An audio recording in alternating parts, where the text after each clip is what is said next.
এখানে দেখো কি বলেছে, একটা চিড়িয়াখানায় কিছু সংখ্যক সিংহ, কিছু সংখ্যক টিয়া পাখি আছে, মাথার সংখ্যা দেওয়া আছে 100, পায়ের সংখ্যা দেওয়া আছে, সেখানে কতগুলি টিয়া আছে। একদিকে লিখবো সিংহ, একদিকে লিখবো টিয়া। সবগুলো যদি সিংহ হয় তাহলে 100টা মাথা মানে 100টা প্রাণী, 100টা প্রাণীর কতগুলো পা হবে? 400টা পা হবে। পা লিখছি, ঠিক আছে। যদি সবগুলো টিয়া হয় তাহলে 100টা প্রাণী হলে কতগুলো পা হবে? 200টা পা হবে।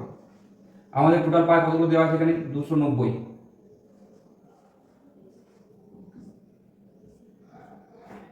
এখানে কত হচ্ছে বিয়োগ করলে? 90, 110। তাহলে রেশিও কত? 9:11। মানে 9টা সিংহ, 11টা টিয়া। আমাদের কি করেছে, কতগুলো টিয়া আছে, তাহলে টিয়া কত বেরোচ্ছে? 11টা। কটাতে টোটাল কত? 11 9 20। আর কতগুলো আমাদের প্রাণী আছে, যতগুলো মাথা ততগুলো প্রাণী, সেটা হচ্ছে 100।